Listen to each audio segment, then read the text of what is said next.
మనకు చిన్నప్పుడు జ్వరం వస్తే మన తల్లిదండ్రులు ఎంత టెన్షన్ పడేవాళ్ళు.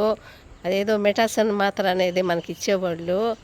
ఆ మాత్ర కూడా ఎలా అంటే పాలల్లో వేసి చక్కెర ఎక్కువగా వేసి ఆ సూన్తో మనకు తాపించేవాళ్ళు. తనకలాడిపోయేవాళ్ళు.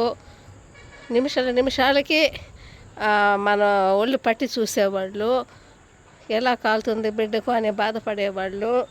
ఇంట్లో అందరూ కూడా టెన్షన్ పడేవాళ్ళు. జ్వరం వస్తే దగ్గు వచ్చినా ఇంట్లో అందరూ బాధపడేవాళ్ళు. ఊర్లో నుంచి ఎవరైనా వస్తే కూడా అయ్యో బిడ్డకు జ్వరమే అని వాళ్ళకు చెప్పేవాళ్ళు. వాళ్ళు కూడా అయ్యో పాపకు జ్వరం వచ్చిందా అని వాళ్ళు బాధపడేవాళ్ళు. వాళ్ళు అలా బాధపడుతూ మన గురించి టెన్షన్ పడుతుంటే మనం బాగా దిండు వేసుకొని చాప మీద పడుకొని అదేదో ఒక అది ఆనందంగా ఉండేది. జ్వరం వస్తే కూడా వీళ్ళందరూ ఇంత టెన్షన్ పడుతున్నారే మన కోసము, ఇంత బాధపడుతున్నారే అనే ఒక ఆనందం మనకు ఉండేది. మరి జ్వరం పోవాలంటే మనకు అది పుట్నాల పప్పు బాగా నూరి నాన్నైతే చక్కెర వేసి నాకు తినిపించేవాళ్ళు. అది తింటే జ్వరం తగ్గుతుంది అని చెప్పేవాళ్ళు. ఎంత బాగా అనిపించేది.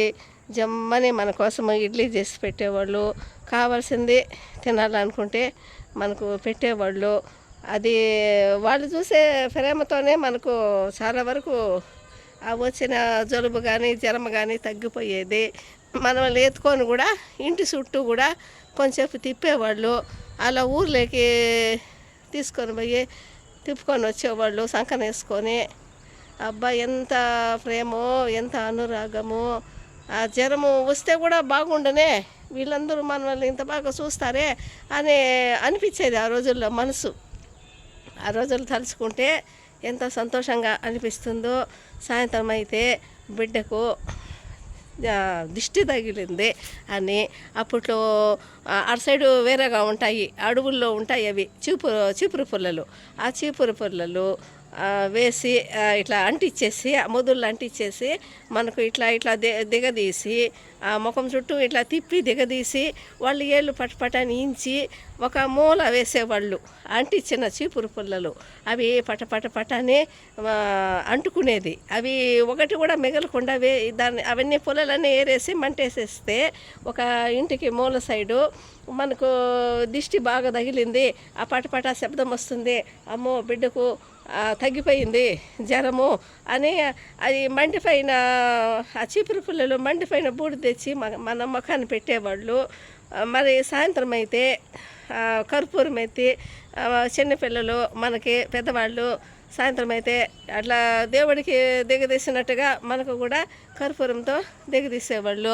ఆ చిన్నప్పుడు ఆ రోజులు ఆ జ్ఞాపకాలు అబ్బా తలుచుకుంటే జ్ఞాపకాల నీడలు అవి ఎంత ఆనందం అనిపిస్తూ ఉందో ఏమో. ఎన్నెన్నో గుర్తులు వస్తాయి. మనము ఆ ఈదులో వెళ్ళి నైట్ పూట చందమామ వచ్చినప్పుడు ఆడుకుంటే కూడా తేళ్ళు జర్రెలు ఏదైనా పాములు ఉంటాయని ఎవరో ఒకరు మన ఫ్యామిలీలో మనతో కూడా ఒకరు ఊర్లో వెనకాన్నే ఉండేవాళ్ళు. ఒకరైతే తప్పనిసరిగా మనకు ఎస్కట్టులాగా ఉండేవాళ్ళు. వాళ్ళు భయము, వాళ్ళు ప్రేమ మనం మర్చిపోలేము. ఎక్కడన్నా ఒంటరిగా పోతే కూడా పోనిచ్చేవాళ్ళు కాదు. బావుల దగ్గరికి కానీ అట్లా రోడ్ల పక్క కానీ ఎక్కడ కూడా కానీ ఒంటరిగా వెళ్ళనిచ్చేవాళ్ళు. ఎంత ప్రేమగా సాకినారో వాళ్ళు. ఇప్పుడు ఇంకా ప్రేమగా కూడా సాకుతున్నారు అనుకోండి. కానీ ఆ రోజుల్లో ఆ జ్ఞాపకాలు. అప్పుడు టెక్నాలజీ డెవలప్మెంట్ లేదు కదా, ఎక్కడన్నా పోవాలన్నా రావాలన్నా సౌకర్యాలు ఉండేది కాదు. లెటర్ల ద్వారా యోగక్షేమాలు తెలుసుకునే వాళ్ళము. ఇప్పుడైతే ఫోన్లలో ఇప్పుడు నేను వీడియో తీసి మాట్లాడుతూ ఉన్నాను. ఇటువంటి ఫోన్లలో ప్రపంచమంతా మాట్లాడచ్చు. అట్లానే అనిపిస్తుంది. ఎక్కడుండే వాళ్ళని కూడా మనం చూడొచ్చు. కానీ ఆ రోజుల్లో తక్కువ టెక్నాలజీ ఉంటే కూడా ఆ రోజుల్లో మనకు సంతోషాలు అనేది ఎక్కువగా ఉండేది. ఈరోజు టెక్నాలజీ ఎక్కువ డెవలప్మెంట్ అయిండే కారణంగా ఒకరొకరు చూసుకోవడం కూడా బోర్ అయిపోతూ ఉంది. ఇప్పుడు ఒక ఊరి నుంచి ఇంకొక ఊరికి మేము వస్తూ ఉంటాము అని వెళితే కూడా వాళ్ళకి అంత ఆనందం ఇవ్వదు. ఎందుకంటే ముందుగానే సెల్ ఫోన్లో మనల్ని చూసేసి ఉంటారు. మన ముఖాలు మన బాటలు అన్నీ వినేసి ఉంటారు. కాబట్టి వాళ్ళకి ఏం కొత్తగా అనిపించదు. వాళ్ళు మామూలుగానే మనల్ని ఆహ్వానిస్తారు. అదే ఒకప్పుడైతే ఆ బస్సుల దగ్గర వెయిటింగ్ చేయడము, మనం వస్తామని ఎదురు చూడడము, ఆ లెటర్ అందుకొని వాళ్ళు బ్యాగ్ తీసుకోవడము, అట్లా వెళ్తా ఉన్నామని భలే సంతోషపడేవాళ్ళు ఊర్లకు వెళ్తే కూడా. ఇప్పుడు అవన్నీ ఏమి లేదు, మామూలుగా అందరూ ఒక చోట ఉన్నట్టే ఉంటుంది. ఈడున్న ఆడున్న సెల్ ఫోన్ మన వల్ల అందరినీ కలిపేస్తూ ఉంది కదా. అందువల్ల ఈ సెల్ ఫోన్ల వల్ల కూడా మనకు అప్పట్లో ప్రేమ అనురాగాలు దొరకవు.